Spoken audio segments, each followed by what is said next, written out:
What's up, everybody? I'm Jeff Williams, and welcome back to the Create Your Opportunity podcast, where I sit down with individuals who I believe are real difference makers in their respective fields. During these interviews, we'll dive into my guest's journey, learn what keeps them motivated, and figure out how they create opportunities for themselves, hopefully giving you, the viewers, the opportunity and the blueprint to create your own. My guest today is a sports commentator and mentor. She's covered some of the biggest events in combat sports history, from Conor McGregor versus Floyd Mayweather to Deontay Wilder versus Tyson Fury. When she isn't traveling the world calling UFC fights with legends like Daniel Cormier, my guest is at home chilling with her family and kids. Please welcome to the podcast, Heidi Androl. How you doing? Hi, Jeff. Oh, thank you for that lovely introduction. I'm great. So happy to be here. Thank you. I like I said earlier before the interview, I appreciate you taking the time. It's been a while since we've last caught up, but it's always great watching you succeed, whether it's on PBC, on UFC, on ESPN, just being right there in the mix with some of the biggest names. And it's been a while since we've worked together, but just being able to watch you succeed, and it's been an inspiration seeing that. So I appreciate you taking the time to join the podcast and kind of give some words to the viewers, because I know they'll love that as well. Well, I'm so proud of you too. I mean, it's great to catch up and I'm thrilled to be here today. Thank you, and it means a lot. And so, just jumping right into it, we kind of have a little bit of similarities in our upbringing. You were raised in Michigan, so you're a Midwest person, but now you work in sports broadcasting in sunny Los Angeles. What has that transition been like? And I say similarities because I'm also from the Midwest. I'll get into that as well. But what has that transition been like, coming from Michigan to LA? And then like the normal question everyone from the Midwest asks, when do you plan on moving back? That's the question my family asks often, but it's been a long time since I've lived in Michigan, Jeff. A long time. I would say that the transition was pretty easy for me, but it's been I will always call Michigan home, even though I've lived here over 20 years. That will always be home. And my family is all back there. So I get to go back often in the summertime, which is when I like to go back. And I get to enjoy the sunny Southern Cal. Well, lately it hasn't been so sunny, but sunny Southern California weather more than not. So I would say the transition in the beginning was a little challenging because I didn't really know anyone here when I moved, but I just kind of always knew this is where I was meant to be. So I think that is why it was easier for me than not. I feel like intuitively this is where I was supposed to be. Yeah, I definitely can understand that. And luckily, we're finally getting some sunshine back in LA. It only took like 2.5 months. We turned into Seattle for a little bit, but we're back hopefully for a while. And like I said, I totally agree. I'm from the Midwest as well. I was born in Cleveland, raised in Indiana. So like, but my father is actually from Flint, Michigan, and raised in Flint, Michigan. So I've spent summers growing up in Michigan. My first basketball games was at the Palace of Auburn Hills. So I've spent a lot of time in Michigan. So to finding out that you're from there is cool to see, to just talk to another Midwest person out in Los Angeles, and kind of just finding those similarities, because you said you knew you wanted to be out here. You knew there was something kind of bigger for you, and being out in Los Angeles, or just in a bigger industry, or Bigger. bigger city just opened up those opportunities and everything. So that was cool to see.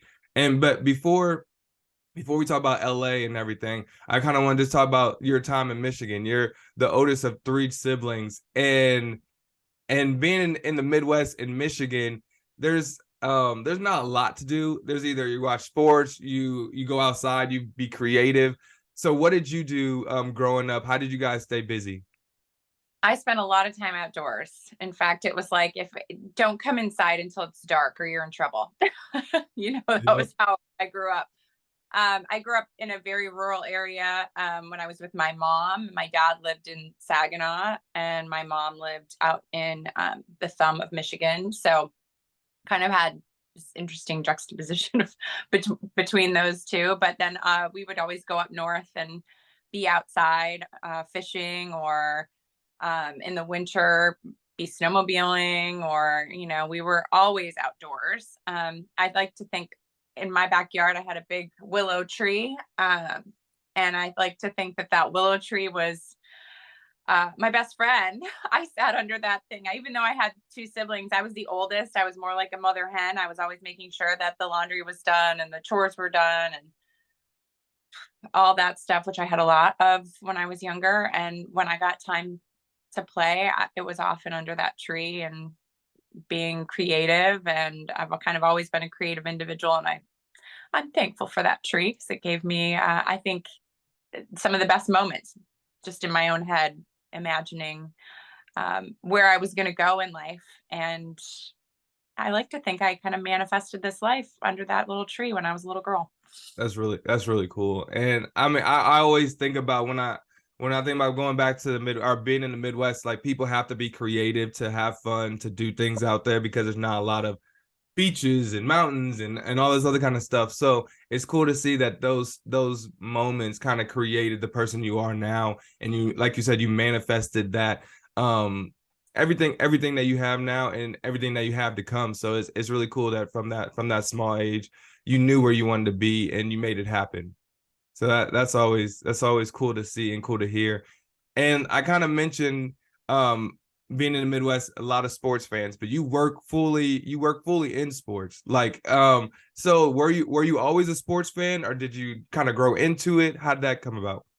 No, I always played sports. I was always a sports fan. That was kind of what we had to do. Like, to your point, when it was like after school, we played sports. And on the weekends, we played sports.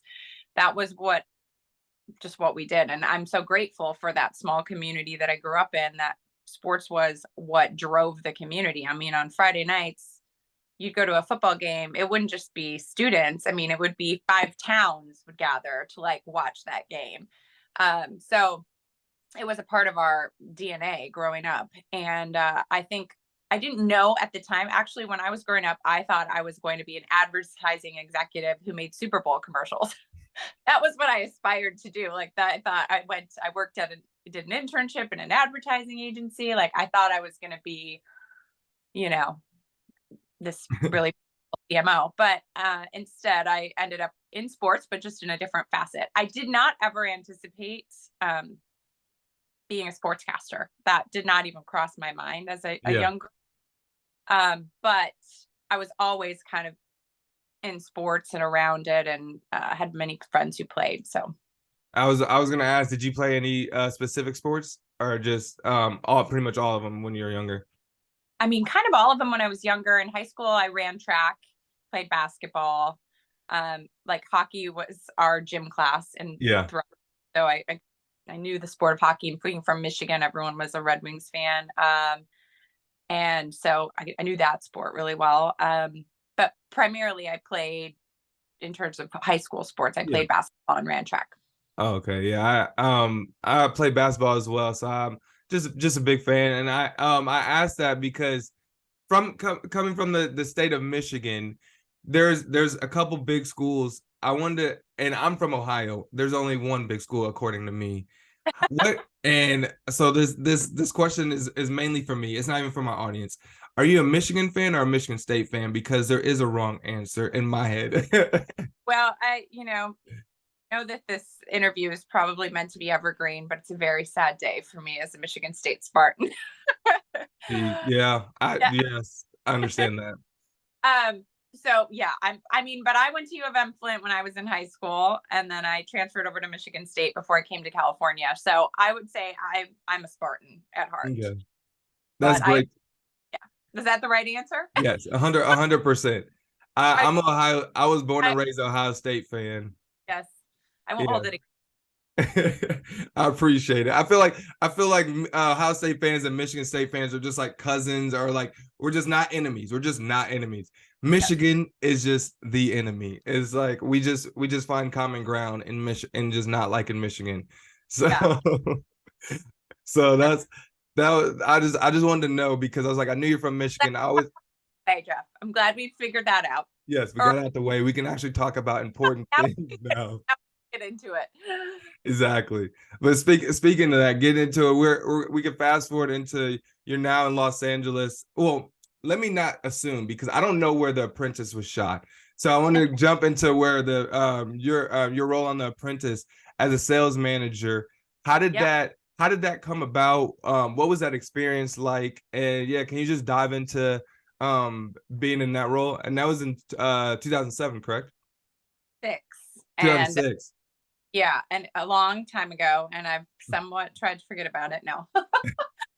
Sorry um, for bringing up dark moments.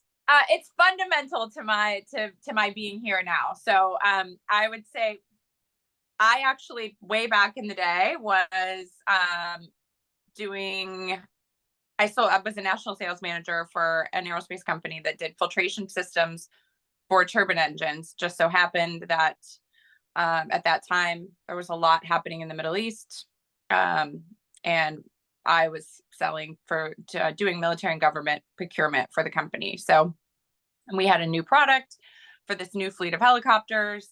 And so the S-76, and it was a really big commission if I could sell them. So I went to sell Donald Trump some for his fleet. And then after that, I gave him my card.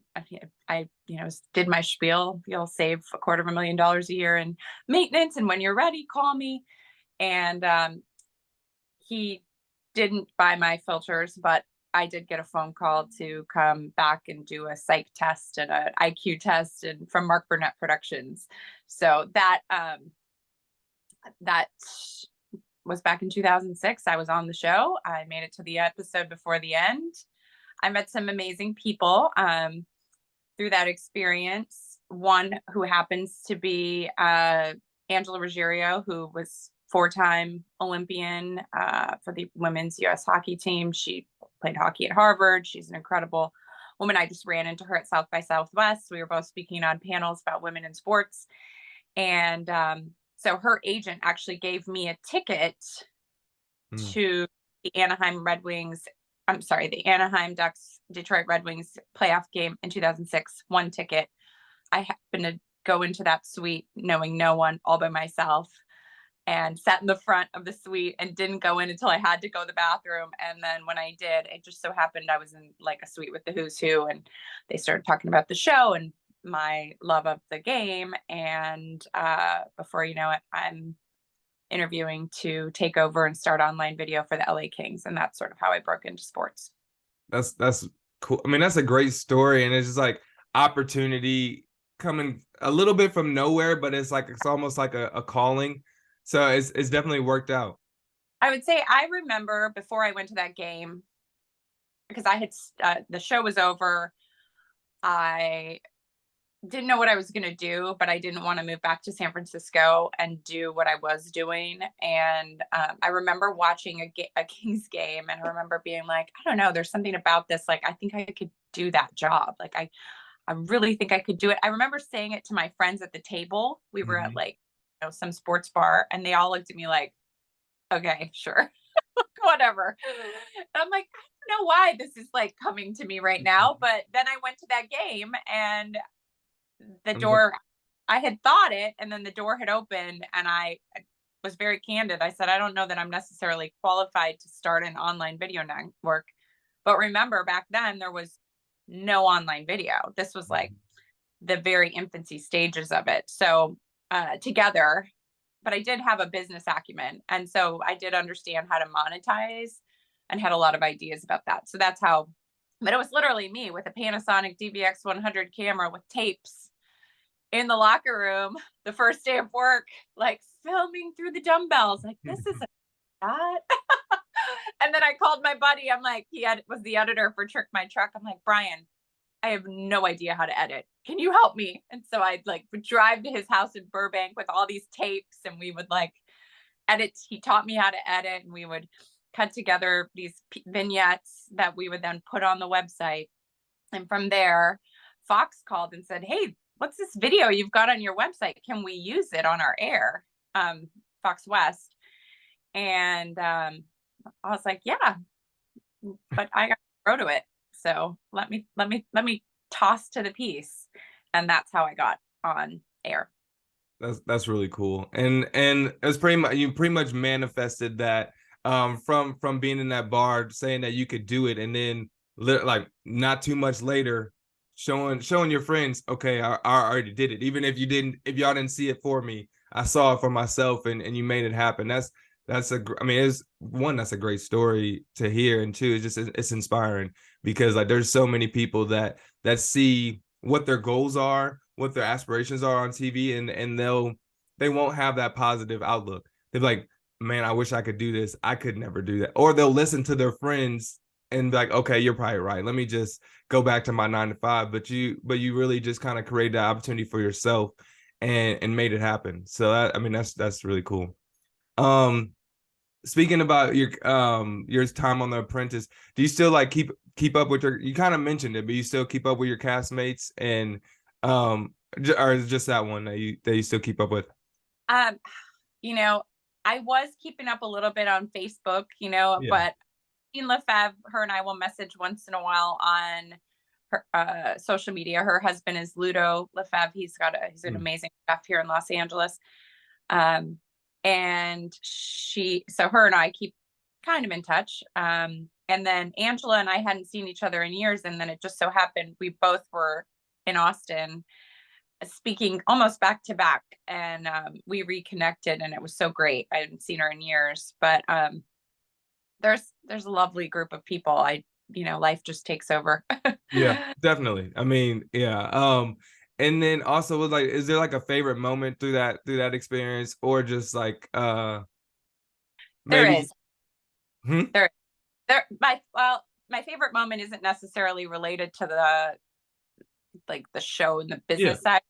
My mom had never been to visit me in all the years that I lived in LA. She was very, I don't know, kind of stuck in her ways, and she didn't have a lot of confidence. And so she was always kind of afraid to come out and visit. And so for that show, I had, you have to have two people sign an NDA that they can actually contact in case something happens. And my mom was one of them. In fact, my dad refused to sign it. He's like, I'm not signing anything. um, so it was just my mom and at the time my ex. And so, and he was gone in Vancouver doing something. So she was the only one, and I had a reward that involved having a person come to the show. And so they called her and she's like, no, I'm sorry. And they're like, well, she'll have no one, and everyone else has someone, like, you have to come. And she was like, I'm not coming. And then finally she did it, and she came out here, and it was the first time she ever came to California. First, I mean, she was on TV, she was a nervous wreck. That's amazing. But it meant so much more than just that. Like, it was really a breakthrough moment for both her and I, and for her going forward, not being so afraid to leave the house. Like, it really was special. Yeah, I mean, that's a cool story, having her come to LA like you said, and then just being able to share that moment with her on such a huge stage, because I mean it's a national show and everything, and like I'm mentioning it years later, so it's obviously had an impression on people and everything. So it's just cool to see. And not too long after that, you transitioned into Strike Force, Mhm. and that is a very different, it's still on TV, but it's totally different topic. It's one of the most brutal sports and combat sports.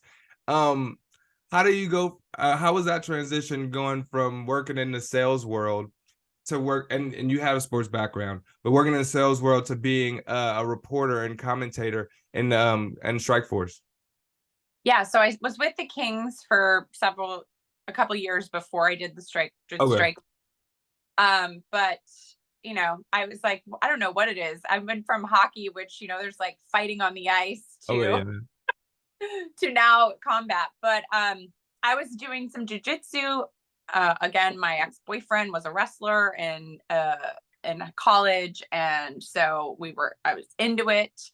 And so I actually reached out. I had an agent at the time because of my King's work, that we reached out to Showtime because we knew there was an opportunity to for a reporter. And so I remember going and sitting with David Dinkins, who was the executive producer at Showtime, and Scott Coker, who is probably a familiar name as well. He at the time owned Strikeforce, and telling them that while, I'm not a fighter, I'm certainly a fast learner, and I was really interested in the opportunity. And so I got the job. I went to work for them covering Strikeforce. I had some amazing mentors there, Pat Militich and Frank Shamrock and Mauro Ranallo. And they really did take me in and teach me everything. And I was so lucky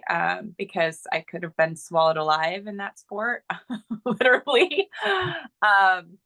And Adam Geller, who's the late Adam Geller, who was a stage manager there, who I owe an awful lot to as well. He was just a great mentor to me, and he was very passionate about the sport, and he taught me everything he knew, and he believed in me. So I had some great people behind me, and so then I started covering Strikeforce, and then Strikeforce was eventually acquired by the UFC, and I got to come along for that ride too.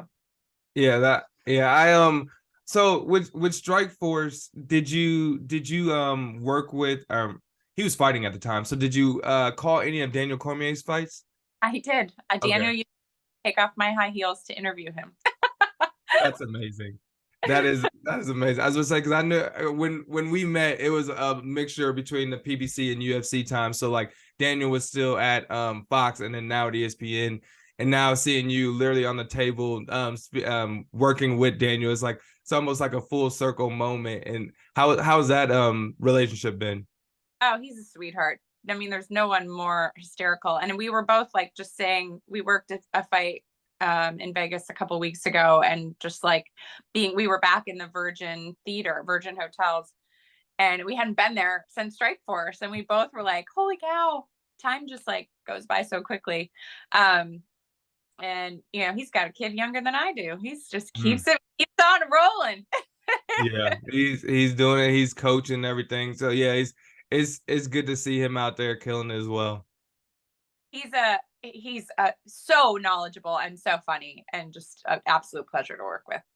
Yeah, and you kind of mentioned that when you first talked about Strikeforce, it was it took a little bit to learn. You said you didn't know the sport that well. What was that learning curve like? You said you were in jiu-jitsu, but there's with MMA, it's the gambit of all different combat sports and styles and knowledge. So how was that learning curve?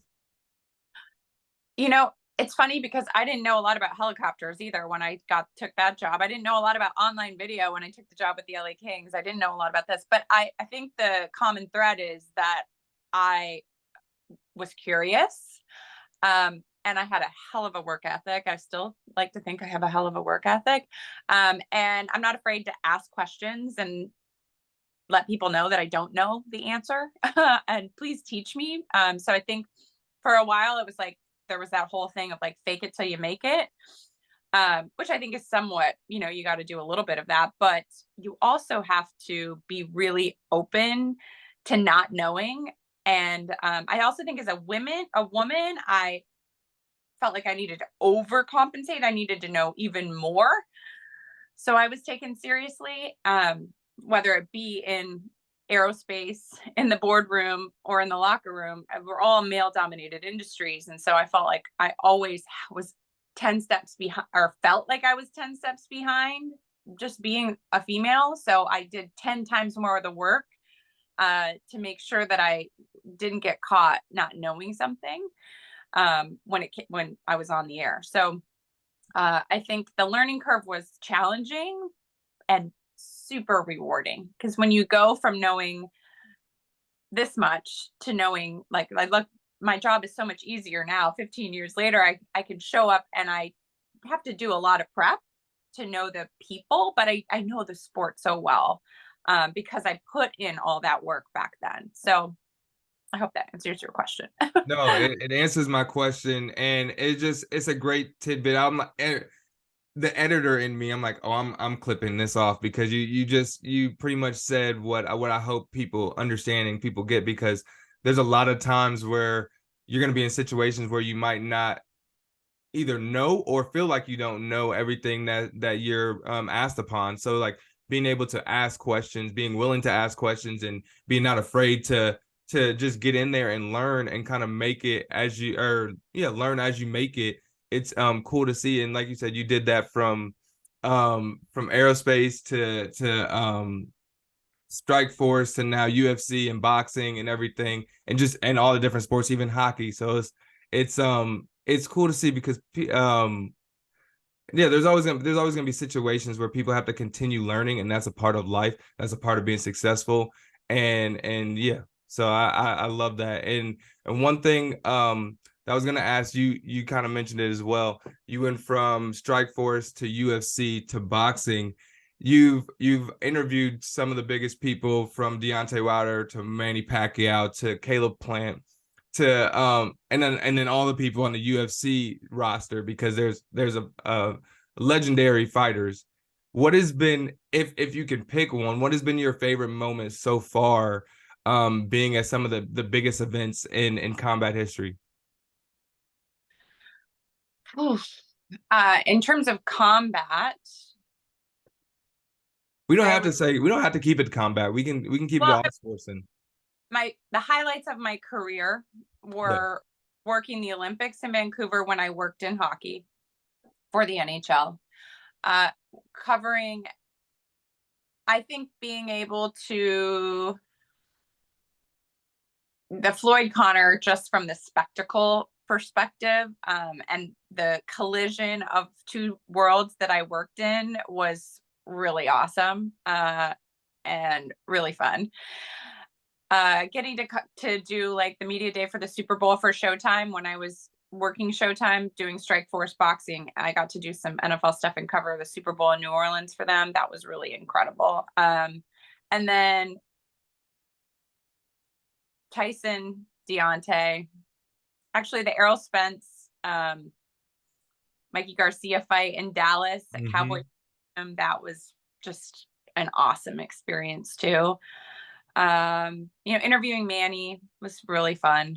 I've been a huge fan of his forever, and I'd never worked one of his fights. I'd worked several of Floyd's, so it was nice to get to work some of his before he retired. I mean, there's been so many moments. I've been Yeah. so fortunate, and I'm so blessed to continue to get to do this after all these years and keep my toe in the pond. It's like, I feel really lucky. That's cool. And you've had so many great experiences, but they don't come easy. You talked about how you've learned, you had to go through different things to get to where you are now. What are some of like the biggest challenges? Because you're in a combat, well, you're in multiple sports, but speaking towards the UFC and MMA and boxing, those are more combat sports, more male centric. Mhm. How's it been just growing and being successful in that realm as a female commentator? Like what struggles come with that? Because as a person, I assume there are struggles, but I don't want to guess and speak for you. So like what are those, if there are some, and then like how did you overcome those struggles? So if I go back to the early days, it was social media. And you and I even had conversations about this previously. I think social media has been a big struggle for me. And if you look at my social media now, you'll see my Twitter and Facebook and Instagram got hacked. So I don't even really have Twitter and Facebook anymore because I just didn't go back on it. My Instagram I have, but if you look at my colleagues that started at the same time as I did, they have like 1 million followers. I have like 12,000. And I'm perfectly okay with that, because I think because I started right at the brink when social media was starting back in 2007, when I started with the Kings, there were some mean people. There's still some really mean people, but it scared me away. And then, so I would say social media has just definitely been something that I've never been comfortable being vulnerable on. And I probably never will be. but I didn't let it stop me from doing my job. And so that's a big thing, is I think I battled myself. I was my biggest enemy my entire career. And I like to think actually at this point I've overcome a lot of that. I've stopped comparing myself to anyone. And that was, I think, a big challenge in the early days, is I was a woman, a young woman starting out. I wasn't a professional athlete. I didn't study sports broadcast in college. Like, I had all these things that I was like, to me seemed like, oh, big hurdles I needed to overcome, when really they weren't. That was just here. And once I got rid of that, things came a lot easier. And when I realized also that there's room for everyone. There's room for everyone to do this job who wants to. There's so many mediums now. Back when I started, there weren't nearly as many. Now there's endless opportunities for anyone getting into this business. So I think just like knowing that there's room for everybody. And that was really freeing when I realized that. I think I was my biggest challenge throughout my entire career. Well, I'm glad to hear that you've overcome that, and now that you're hopefully your biggest advocate, because you deserve it. And it's just like I've said numerous of times, it's great to see. And you talked about it at the beginning about how important mentors are. Do you still have mentors now that you're well seasoned in the game, your experience, you know it, like you said, you know what you're doing when you go there. Do you still have mentors, or are you the mentor now? I think, well, I'm definitely the mentor now, but I also will always have a mentor. I will always have people that I go to ask questions, that I feel comfortable asking questions to. And I think that's really important. I mentioned that earlier, like being able to not be afraid to not know the answer. Having a mentor is that person you can go to and feel safe asking those questions to. And if I didn't have those people, I don't know that I would have been in my way too much. So definitely finding a mentor is important. And I love helping the next generation. For a while during the pandemic, I was trying to help as many as I could with this next generation of people to take my job, as I evolve. I really was passionate about it because I don't feel like in the very beginning I had people who I could go to learn the sport, but I don't feel like I had a woman that I could go to and ask questions that had been there. I didn't have that at all. I had a lot of men who helped me along the way, but I wanted to be that woman that was there and said, you know what, here's all the things no one told me. Like, you show up to ESPN for a screen test. Oh, you know what? Bring an extra shirt. And oh, here's what the software that you're going to actually be using. And here's just like the silly things that get in the way that I wish somebody had told me. So I didn't have all that, and I'm glad I had those lessons to learn, because now I can share all those mistakes with the next generation, so they don't have to make them. Yeah, I mean, and you're a mom, you work full time, and now you are a mentor for other people. What made you like, you kind of explained it already about how you want to be that person for other people, but like, was there ever a catalyst that was like, okay, I should probably start being a mentor? Was there someone that came up to you, or like, what? Like, my thing is like, why? What's your reason why? I think during COVID, I really spent some soul searching and thinking about what I wanted to do next. And I did have a lot of people who reached out to me, and I feel bad. I couldn't help everyone in my time. I wish I could have dedicate more time to it. But I am a mom and a working mom, but there are a few that I gave my cell phone number to, and I still look at their reels and connect through social media the little bit that I do. That's a way that I can interact with a number of up and coming journalists in the field. But my why, I think, is just because I have so much information that I've acquired over the years. I've been doing this now almost 15 years. And why not share that? why take that with me, and whatever I'm going to do next, I would hate for it to all be lost on me. I feel like that I should share that with others. So I don't know, maybe that's the mom in me. That makes total sense. And what did so I know there's probably been people that's asked you this throughout your mentorship, and just, I mean, you being a mentor to different people, but I kind of want to ask this for people that haven't had the chance. So what is your advice for what's your advice for women dealing with rejection in the workplace, or whether it be acting, directing, or just a general 9 to 5? Well, I think it's rejection is rejection regardless of gender. And I think that if you are rejected, and that's part of life, and I was a lot, and I still am a lot. But if you're not, that means you're not putting yourself out there. So, if you're being rejected, that's okay because you're trying. And if you don't keep trying, you'll never get there, right? So I do think rejection is important. It teaches us, maybe, and I'm a firm believer that, if that door is closed right now, it's meant to be closed, because either you're not ready to go down that one yet, or there's another one over here that's better suited for you. So I always believe that it's same thing with failure, right? It's not that you failed, it's just that you've learned a lesson, right? And how you take that lesson and you apply it moving forward that really matters. So I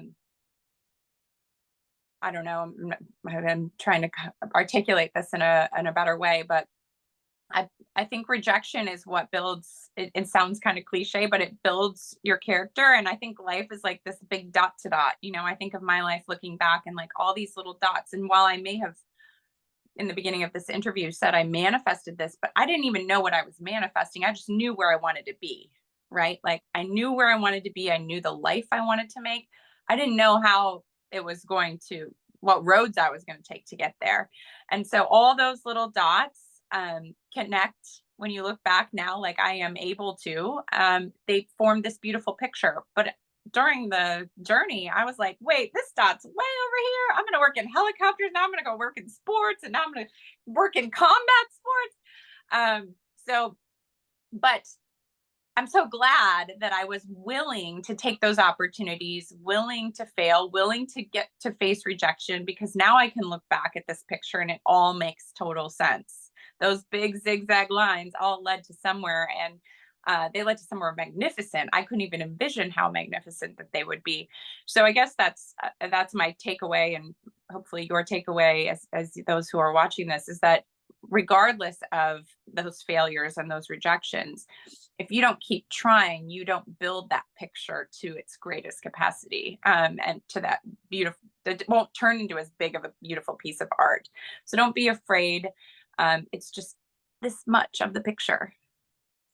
That's great, and I appreciate that answer. I know my viewers will definitely appreciate just hearing that, and taking nuggets from that, and hopefully using that as motivation in their own worlds and lives and everything.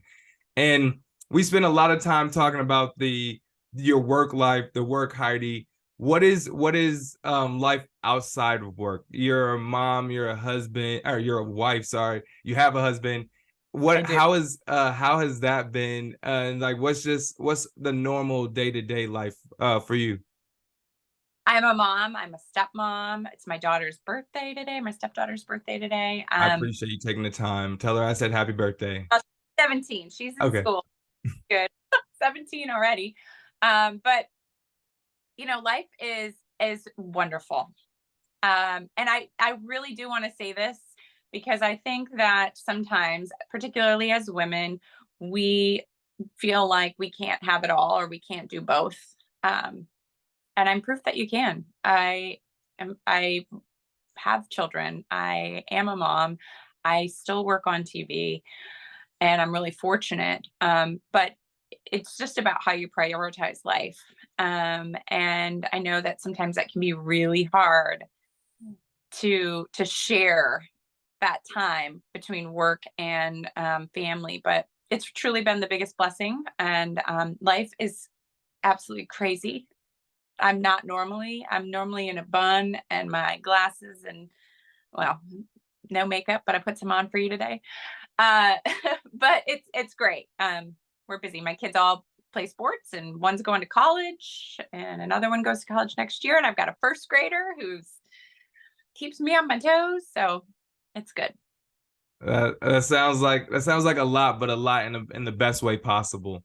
You're able, like you said, you're able to prioritize work, but prioritize your family most importantly and everything. And you've been able to create your opportunities, create the life that you wanted, and still have the family that you wanted as well. So it's great to see that people can what's the saying, have the cake and eat it too, in that sense. So if you want, I mean, just for any viewers, like if you want to make it happen, you can. And Heidi's the example of how you can do that. So it's beautiful to see. I've mentioned multiple times, I appreciate you taking the time, because you didn't have to. You're a very busy person. One of your daughters is literally having a birthday today, so I appreciate it. I can't thank you enough. That's pretty much does it for the Create Your Opportunity podcast. I don't want to take too much of your time. I just feel like there were so many great nuggets throughout our interview, and yeah, and I hope you have a great rest of your weekend as it's Friday while we're recording this. But yeah, if there's any last things that you would want to say before we jump off. I feel like we covered everything. I feel like we could definitely talk longer, because I definitely have more questions, but I don't want to take too much more of your time. So if there's anything that you wanted to say before we jumped off, that I'll throw it to you. But if not, just let us know where people can follow you, because you definitely deserve the millions of followers that your coworkers get, because you're out there doing it, and they see you on TV. Where can they find you on social media as well? Well, you can't find me many places, but you can find LinkedIn. I'm a big LinkedIn fan, and on Instagram as well. And I appreciate you, Jeff, having these conversations. And for all of those listening, I guess my final takeaway is just that I dare you to be vulnerable, and I dare you to seek out the things that you dream of, because you're very capable of having them. And I wish you all the greatest success in all your journeys. Well, there you have it. There's nothing left to say. Go out there, achieve your dreams, create your opportunities. Thank you again. Thank you again, Heidi, for joining me. Thank you, everybody, for tuning in. And you guys have a great rest of your day.